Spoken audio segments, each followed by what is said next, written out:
Hello and welcome to the Limitless Leaders podcast. Already a quarter of the way through 2022. And again, as we know, the world has changed, the workplace landscape has changed. And it's just been a great few months working with so many amazing clients, helping them in their leadership, communication, and mindset so they can really take their leadership, their self-leadership, and their lives to the next level. I'm super excited today to be interviewing Edward Okuoga, who is the State Manager for Victoria for Workskil Australia. Ed has had a passion in working with disadvantaged people within the community. And for over the last 14 years, he's been working with employment and community services sector, leading teams so that they can deliver services that empower and support the disadvantaged. He's currently in a leadership and executive role within Workskil Australia, and I've had the personal pleasure of working with Edward and his team within Workskil across quite a few different leadership and communication programs. And more recently, Ed's been part of our Limitless Leaders 90-day connection, which is where we attract like and unlike-minded leaders to grow, connect, and collaborate over 90 days in differing forums. So welcome, Ed. Thank you very much, Renee. Pleasure to be here. Thank you. Yeah, absolute pleasure. And I guess, you know, we've worked sort of with each other for quite a few years now, and Yes. I've, you know, really wanted to share your insights and your experiences with our listeners who are from all over the world, different companies, different businesses, and some people that are really, really into self-development. And I'm really excited to share some of your insights around leadership and what you've got out of some of the programs that we've done together. Yep. I'd love to ask you, because leadership is in the eye of the beholder, and I'd love to ask you, what does leadership mean for you, or to you, I should say? Thanks, Renee. I think firstly, it's been a great opportunity to attend your program. I've really found it beneficial for my own personal growth, but also it has contributed immensely into myself leading the teams. So the way I look at leadership, it starts with self-leadership first. Yeah. It takes you getting to know what your limits are, getting to know what your weaknesses and strengths are, so that you can be able to empower others. I believe leaders should be all-rounded and have the ability to sort of read and see where their teams are going and help them get there. I love that. And it is helping them get there, empowering them so they have the tools to get there. And yeah, look, I agree. And I think, and something you really do portray, and I've seen in real time, you're a real heart leader. You know, and we talked in the program about leading with our head and logic, leading with our heart and our intuition, so that we're connecting and leading with compassion. How important do you think that is, especially with the hybrid workplace in play that's, you know, we know is not going away? How do you think that helps with that? I must say, COVID was one of, it transformed a lot of businesses and organizations. And at Workskil, I'm fortunate to serve in an organization that has an open mindset and believes in growth. So during COVID, we had to transition real quick from the face-to-face servicing, because we are a people business. And the organization was quick enough and agile enough to try move our teams to go virtually. It did take a bit of issues here and there, but I work with some good teams that were able to put our processes in play and adjust and adapt that working remotely or working virtually. Yeah, definitely. And I've witnessed that firsthand. You do work in a business culture that is very proactive around learning, which is so refreshing. Because there are a lot of companies, and you'd agree, that wait till things go wrong before they invest in their people. Yes. And I think it's really important. How have you found leading remote teams? It was initially a bit of a change Yeah. because we predominantly had not done that. And we had to really come up with innovative ways to engage the teams. Um, uh, from my point of view is our teams really adjusted to it quite well. Mm, And it is, I guess there's twofold or two sides to it. As a leader, firstly is what systems can you put in place to make sure that the teams feel comfortable to deliver the services or the products that you need them to do, yeah. and how do you support them? Because people, not everyone liked it. Some Yes. people preferred to be in the office, but unfortunately we could not do that. So that adjustment took a bit of educating the teams as well in what you can do. And one thing I really resonated with myself was there's a saying by is it Marcus Aurelius, that the happiness of our lives depends on our thoughts. Totally. And working from home, you Mm, get distracted, you're in your own little bubble, but then you have people that you're not seeing, which you used to see every day, those yeah. photocopy chats or drinking water chats That's became. yeah, you're spot on. And I love that. Mm, Everything starts with your thoughts. We always talk about your thoughts create your feelings, yes. and then what you action or what you don't. And, a pat on the back in the office, or, the water cooler or corridor chats, had gone, and they're coming back. And it's an interesting time, isn't it? I was with a client yesterday who said, I love being back in the office, would choose it any day, but I'm struggling with my home life now because the kids got used to me picking them up. My wife went and got a job in COVID. So Yeah. now we're trying to juggle this. So it's really going back. And I love what you said with that quote around your happiness comes from your thoughts. So choose what you're thinking and create boundaries and habits around that. So it's just so important. And I think, I don't know about you, Edward. I've worked from home, or I've had an office, I shouldn't say from home. I've worked remotely for 22 years because I'm always out with clients. Mhm. And so I'm quite used to it. I probably get overdriven. So there's times my husband will come home and he's like, you haven't moved all day. Now I'm back out. So getting that balance. Yes. But everyone's different. And I think, would you agree, empathy and compassion is really important at the moment in how you might feel coming back to the office, maybe very different than your team. And you need to really appreciate and understand and support that. That is correct. Empathy Mm, goes a long way, and the organization I work for, Workskil, has been quite flexible in terms of accommodating and listening to individual staff needs. yeah, That I found it's played a part in the change mindset that we went through. yeah, As I say, change is inevitable, but it it is. takes an organization putting some pillars in place to support everyone. Definitely. Yeah, yeah, and I think that sort of having the capacity to support each and everyone and tailor what we could Yeah, around everyone was a big, yeah. big difference, and helped a lot in what we're able to achieve. Definitely. And I think you can't please everyone at the same time. I always say, please a few people and change the people. So, you've got some companies back 3 days, some two, some aren't, have shut their doors totally. Mm, But I think it's just getting that balance where it goes back to, I always say, watch the work, not the clock, right. and work out where you do your best work and where your team does, Yeah, as well. and if I may add as well, Renee, so our services are people services, Yes. and more often than not, we service the most disadvantaged. Yeah. So for the remote working or the hybrid model, while it's good, but in our line of work as well, it sort of denies some of those people in need That's the right. services they do need. So yeah, we have to really navigate that process to make sure Yeah. that those within our communities that we service are able to access our services without delay. That's right. And that, I know that's been a big challenge that you at Workskil have got through in such an amazing way. And it's the human connection. You can't replace that.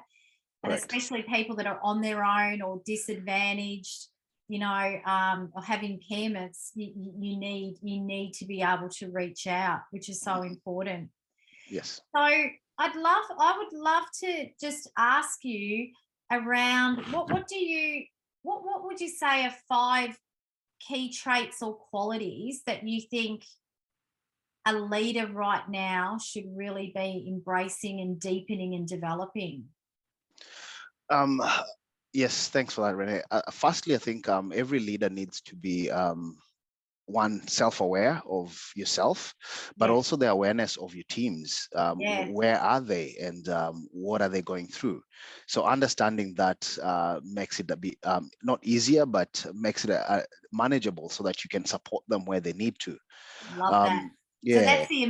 that's the emotional intelligence piece. So Yes. understanding yourself and your trigger points and managing that and understanding others and managing it. So not just knowing it, but bringing it into your conversations, your thinking and your leadership. Yes, yes. And the other side as well is reflecting on what it is that we're doing, and working with the teams to be able to understand the why of Yeah. what they're doing. Because I find that once the people we work with understand the why, then it as a leader, it makes it easier for you to be able to guide them to where we need to go. Yeah, spot on. People don't change, listen, or buy into anything you say or do unless they understand the why or what's in it for them, not in a Yes. selfish way, but it gets missed, doesn't it? That's a whole communication breakdown piece. It does, it Yeah, does. And the other part as well, I think it's there's been a lot of change over the last 2 3 years, so leaders need to have a bit of consistency as well. definitely. Because we are social beings, and we tend to be dragged or pulled in different directions. So I think a leader in the current climate needs to have some consistent approach and stability in terms of Yeah.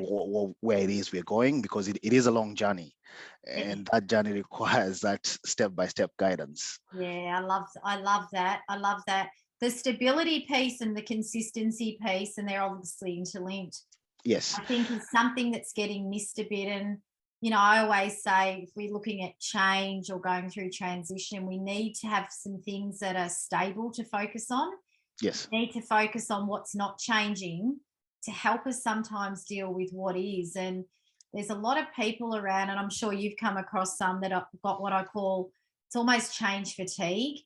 So Yes. many, they might be changing, they've done the tree change, so they've moved, they're working from home, they've changed jobs, they've got married, they've had a baby, and it's all in a year.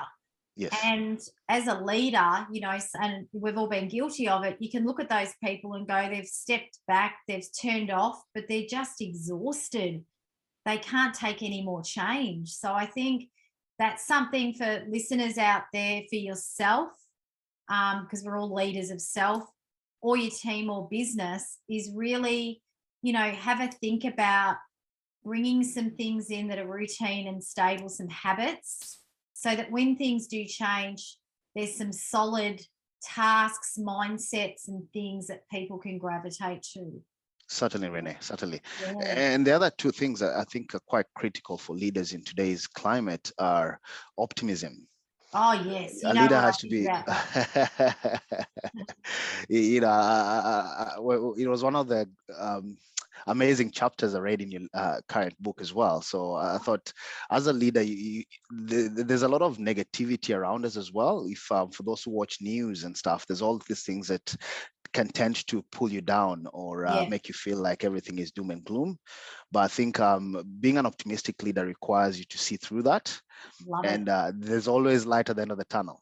No Yeah, matter how hard it rains or it yeah, pours, there's always a rainbow coming after that. yeah. I agree. Optimism, Ed, it's in the top 8 traits of a leader, and it's an energy. It has to be real. So a lot of people say to me, but I'm very positive. Positive is in the here and now. It might not last long. Mm. Optimism's about hope for now and the future. So bringing that into your leadership is, important.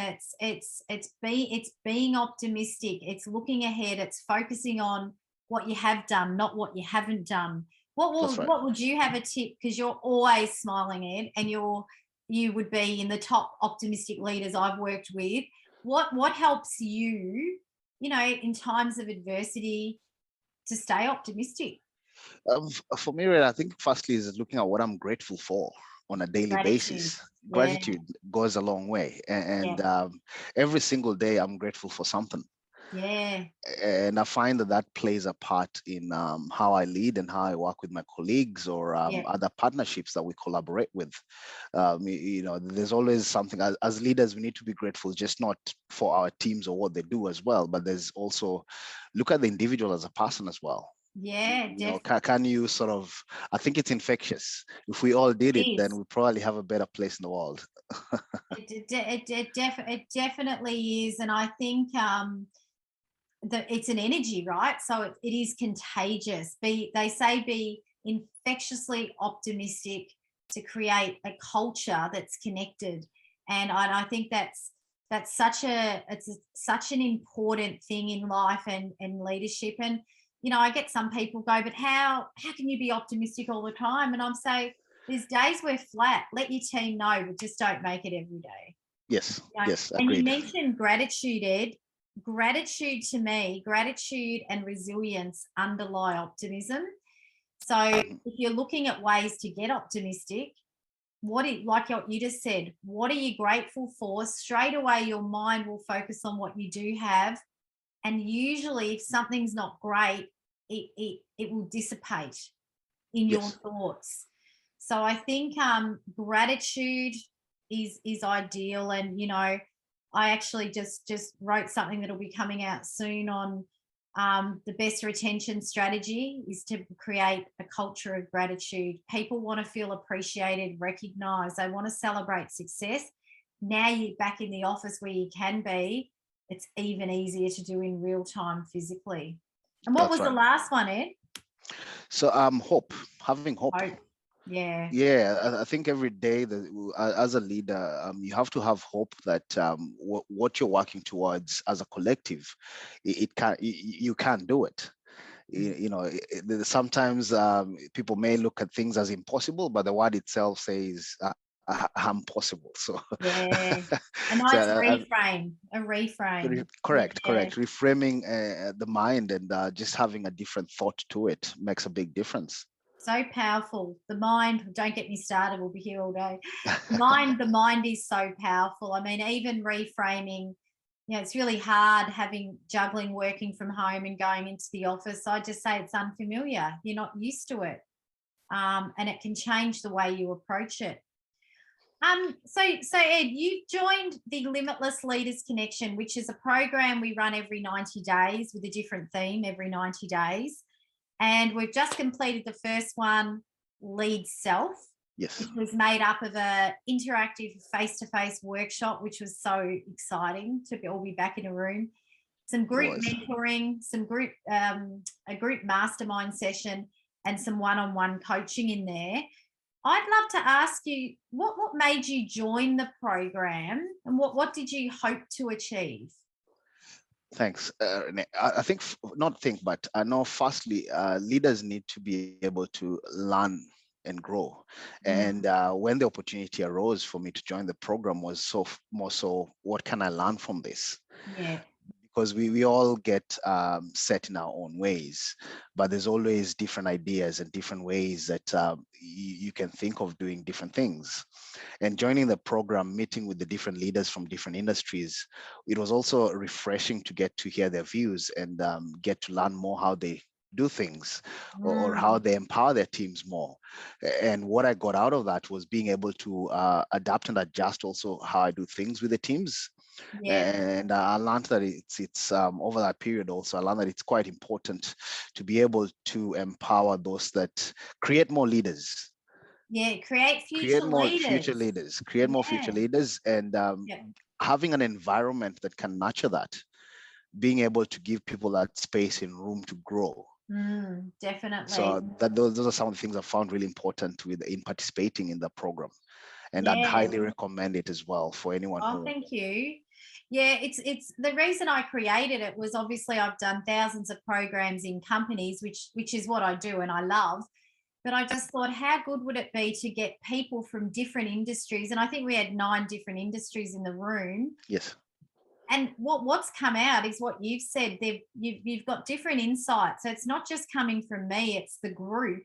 And also, so many people have come back and said, wow, I would never have thought someone else had the same challenge as me in a different industry. Mhm, mhm. So that's sort of been the real purpose, and my promise in the program is to have not a massive group, up to 15 or 16 people that are the right people that want to learn and grow, that don't all think the same, because how boring is that, right? It's quite powerful. It's quite powerful. Yeah, And I guess also it also reminded me, Renee, it's more so, how do I get better? How do I better myself every day? And yeah, if I didn't do something right, what's the lesson I learned from it? So yes. it kind of tied into my self-reflection a whole lot. And that has been good for my growth. Oh, that's great. That's awesome. We in this one, without going too deep, we covered off, self-leadership, the 3 dimensions of that: commitment, communication, and connection. We did a lot on reviewing and renewing habits and setting boundaries, and creating a no list, not a yes Yes. list, but what we say no to. We did some goal setting and quite a deep piece on purpose, Mhm. your purpose, your leadership strategy, and bringing in that emotional intelligence to therefore create a leadership brand. So we did cover off a lot. What would be maybe your top 2 sort of aha moments you got on that day of the program? So I'd say um,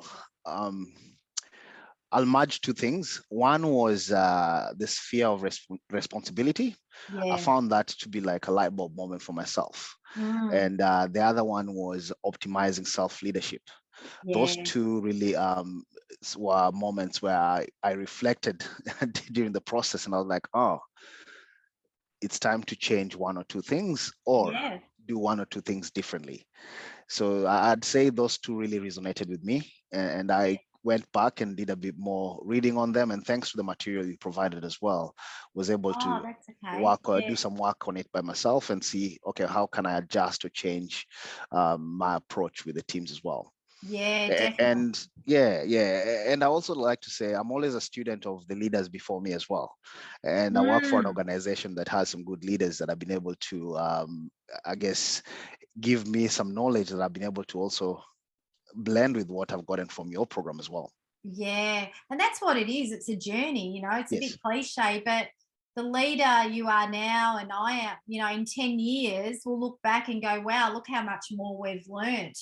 And I always say we are who we've become, but we're continually becoming that next version. And I'm really big into leaders or anyone creating self-growth habits, whether Mhm. it's reading, training, podcasts, journaling, associations, mixing it up to suit your learning style. But I think, especially as a leader, how are you growing future leaders if you're not sort of that step ahead? So you want to be bringing things in and challenge the status quo, which is what you've been talking about, and it all starts with Absolutely. self leadership.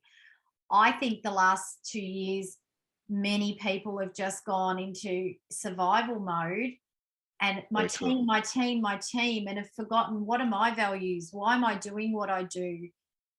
What's my purpose?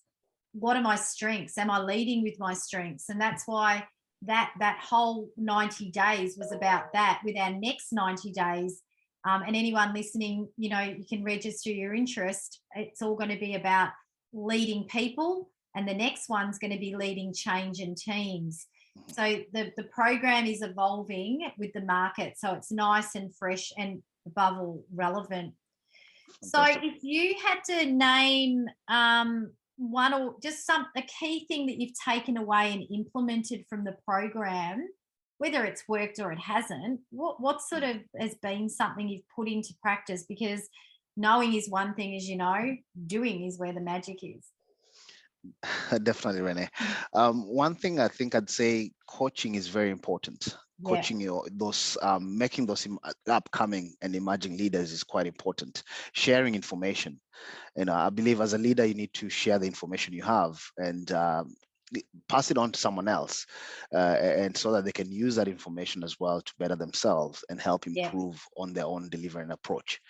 So Yeah. one thing I've implemented more of is having the coaching sessions as well with the Good. teams, Oh, that's because so good to hear. it makes a big difference, because Yeah. sometimes as leaders you may have an idea in your head, but if you don't really put it out there and expound on it, then And get input. correct. And coaching's a lot of people still get coaching confused with mentoring. So Mhm. mentoring is telling. It's something you've usually done before. Coaching's just asking great questions. And I think coaching is really delegating thinking. And I've been professionally coaching close to 20 years now, and the results, the change I see in people and their approach, and it shouldn't be remedial. I think years ago we talked about this. Coaching was, you know, you got to kick up the butt, you go get a coach. You'd hide your coach. I've got a coach. Coaching now is like having a personal trainer for your profession and your life, right? Because it's That's right. you live your whole self. Yes. So I think as a leader, the key benefit to coaching is people will start to think for themselves because you're asking them questions, getting them thinking. They will come to you less, go to their peers more. You'll get time back to do things that matter, that you Yes. never get to do, the progressive stuff. So you're leading, not managing. And those people, you're creating future leaders. And yeah, it's clunky at the start, but best practice we talked about every 4 weeks, a 45-minute one-on-one with your team, with each individual, Zoom, face-to-face, phone, get them to bring one key focus to the table, and then just work through. There's a lot of formats, but just ask some great questions, Yep. and you'll know the answer to many, but just zip it and let them come out with it and then offer suggestions if needed. But so Agreed. important. And I'm excited, Ed, because I've been into coaching since I was 23, so 27 years ago. Yep. And companies are now saying, oh, any leadership development we do, we want coaching in it. We've had it in our programs for 16 years, because it's great to catch up as a group, but then it's good to have a one-on-one with our clients, and also group coaching. If Yes. you're a leader, and Ed, you've been on one of ours, do a Zoom call or get your team in a room and come up with a topic and ask questions, get everyone involved, and you're leveraging your time and everyone's learning off each other. Definitely. And I think it's also important for leaders to get the feedback as well. And I find during coaching sessions, the feedback flows both ways. It And does. It does. Yeah, it does. And feedback, this feedback should be ongoing, as is coaching. Don't wait to do your performance review. To me, that's like driving 20 hours in a car and stopping once for petrol.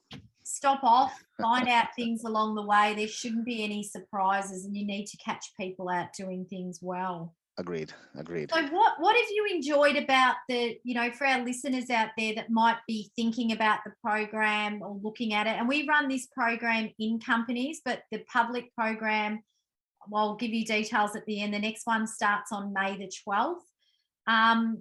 So we've got the workshops, the masterminds, the coaching. Have you enjoyed the mix of delivery? Absolutely. It's been fantastic. It's been fantastic having the mix of virtual, but also now that we can do it face to face, and also just catching up over phone calls as well with some of the other leaders we've met in the group has been quite amazing. And it's something that's ongoing. So and I've met some great people through the sessions that I believe will continue to interact as we move on in the future as well. Definitely. And that's a great thing is meeting people and forging relationships outside of your industry. Too often, and I've been there, you get caught up in your industry, which is great. You want to be an expert in your industry, but getting out and meeting people from other industries, it increases your strategic agility, what you're learning and what you can give to others. And that's why you know what I'm like, I'm pretty energetic, Ed, but that day being in a room together with all these people from different companies, all with a growth mindset, it's like it just felt so on purpose and so congruent with where we were all at in that room. Yes. Yes. Yeah. Yeah, Yeah. and just to add as well, Renee, I think the growth and mindset, or the busting mindset, Yes, it's bursting, quite I call it. Yeah. sometimes as a leader, we need to be consciously encouraging and ensuring that those we lead are aware of it as well, and Yes. encouraging them to be able to, step out of their comfort zones and be Yes. able to, grow themselves, but also help.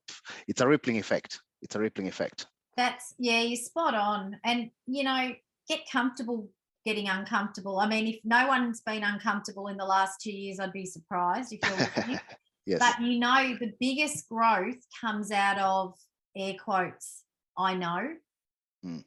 And even if someone's showing you something, you're going, I know, you're not listening, you're not taking anything in. But if you just said, I'm going to be curious and listen, it's amazing where that can go. And, we talked about this. Sometimes there's people in our lives or our teams that have what I call a bubble mindset. So that they're fixed, they don't like to learn anything. And if that's you, or if you've got someone like that in your team, don't dismiss them. Get to know them, ask them what they're curious about. And I promise you, things will come up, and then that's when they can actually explore and expand on whatever that is. Don't dismiss them. There's certain people you might have known your whole life. We've all got that person we know that just says people should just know what they're doing. Why do you even read? And there's some people that are quite stuck in that, but I've never come across someone with a bubble mindset that we haven't been able to work on opening up so that they grow. And Yep. remember, not growing and sharing is selfish, especially if you're in a Agreed. leadership role. Yeah. Agreed. Yeah. So just two more quick little questions, and we've got a quick quiz. Are there any improvements or successes that you've seen just in the last 90 days that you've noticed back on the job for you? Certainly. One is around time.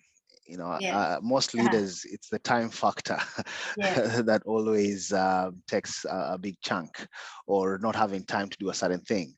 But I think as a leader, it's more so around the planning. Yeah. If you plan for it, as I say, there's a saying that says, if you don't plan for it, then you're planning to fail. Spot So on. it's Yeah. also, how do you have plan around it, but also carve out some time for yourself as well, Definitely. to reflect and have a think. So that has definitely changed in my approach since commenting on the program. So I'm more self-aware of it, Yeah. and trying to consciously do something about it. Yeah, that's great. And that's the thing, isn't it? Once something's in your awareness, and I say this in the program, you're going to be brain fried, let everything land, and then go, what do I need? And what you need will come out, it will come to you. And, Ed, I'm not a big believer in time management. I believe in self-management, which is what we explored in the program. And, really looking after your headspace and your energy to work on the right things at the right time, and be around people and things that light you up as much as you can, because that's an energizer when Absolutely. going through change, and it builds on resilience as well. Absolutely. Last question before our little quiz that you're not escaping with.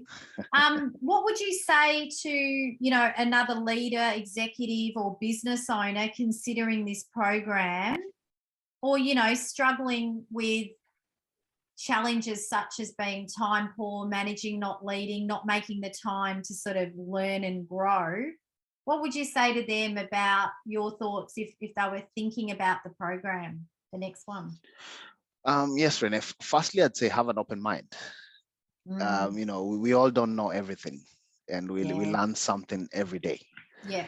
So having that open mind, and just coming in without any preconceived assumptions. Yeah. I found that sort of that approach, I got more out of it.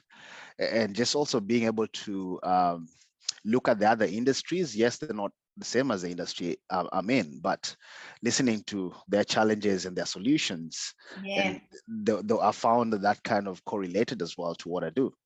That's spot on. And I always say with any program, and I do it too because I love learning, but I'm usually on the other side. So when I'm at something as a participant, I always say, what do I need to let in? And it's always a learner's mindset, and take Yes. away what I need, leave what I don't. And you're right. We had some not-for-profits. We had a big data company.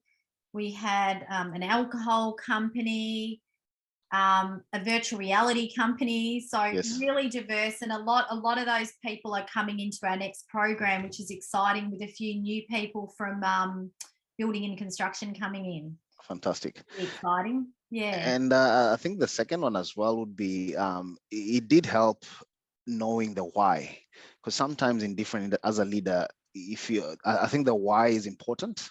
Yes. And going through the program sort of made that clear, because every leader needs to, we all have our self values, we have Yeah. organizational values. So Yeah. how do we tie that in? Because in today's world, most people would gravitate towards an organization based on their values. Do they share similarities? So I Mm. found sort of just having that approach in the program was quite helpful.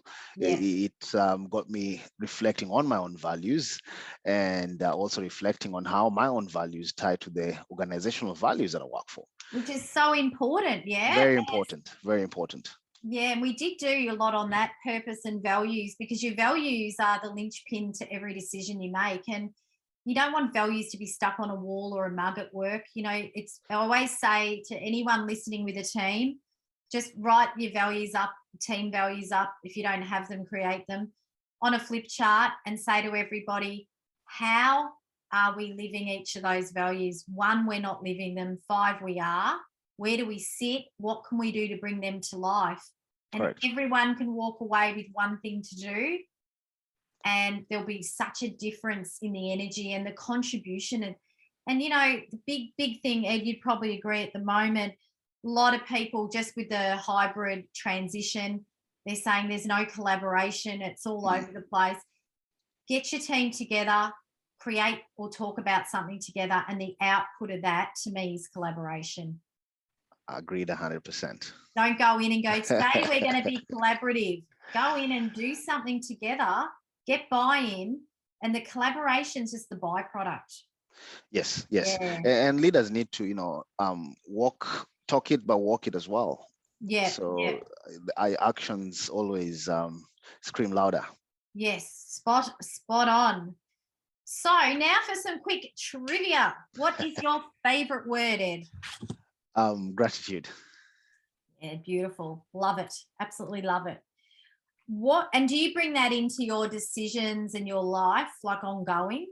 Yes. Yeah, beautiful. I always Yep. say have a big word, even if it changes, that you can base things on. What would you do if you were in another profession, or could go into another profession? I'd say GP, or in my younger days, I was interested in that. Yeah. But along the way, somewhere I've veered into a different path. Yeah. Is it something you could still do? You never say never. No, you never know. You never know. And I'd love to just, what are 2 things you would tell your younger leadership self? That's a good one. I'd say one is following your passion, Yeah. follow your heart. I love That's that. a big one. And the other one, I'd say nothing is impossible if you commit and put your heart to it. Oh, I love it. So much heart in there. And that's that purpose piece. So I always say, if you can really see it clearly and you know why you're doing it for the right reasons, it will happen. And for Correct. anyone out there that's looking at something they want to do and it's like a foggy window, till you can really get clarity, it probably won't happen. So take that time to step back and go, what is that? What does it look like? What does it sound like? What does it feel like? True, Yeah. Renee. And I think that it's as I say, the journey of 1,000 steps begins with the first one. So Yes. it may take a bit of a winding road to get to Yeah. where you want to, Yeah. but having that sort of goal at the end of it and working towards it Yes, yeah, definitely. That sort of misty window intention thing, I actually got that out of a book. And those of you that know me know I read a book a week at night. Not as many lately, I will say, because I'm doing a lot of writing. But The Magician's Shop is an amazing book about a neuroscientist that grows up learning magic, and he was in poverty and becomes a famous neuroscience scientist. So that's the book I would suggest. Ed, it has been an absolute honor having you on the Limitless Leaders podcast today. Thanks for having me. Really appreciate it. And Workskil are doing some amazing work. They're putting a lot on LinkedIn, and there's a lot of publicity out there on the great work that they do. So keep an eye out for that. Just a quick one before we finish our show today. If you are interested in the next Limitless Leaders 90-day connection, it's running from May till July. There's one face-to-face element and 3 virtual elements. Just go to reneegiarrusso.com events, and you can register your interest and find out more about the program. And the theme is going to be lead people. So there'll be a lot around situational leadership, moving from fear to trust, delegation, formal coaching tools. So it's going to be a really dynamic quarter. And also May the 17th, for those in Melbourne town, I am running a gift mindset culture breakfast. So how to get people to unwrap their gifts and lessons in challenges in the workplace. It's a 3-hour breakfast. Again, it's on our events page, but places are limited. Breakfast, copy of my book, and a 2.5-hour dynamic workshop. So feel free to come to that.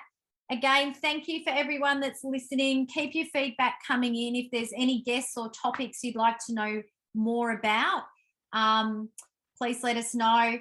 In the notes, you'll see a link to the Workskil site if you want to find out about more around all the great work that they do, or how you may be able to contribute. You can go there. From wherever you're listening from, have a great day or night. Been a pleasure. Thank you.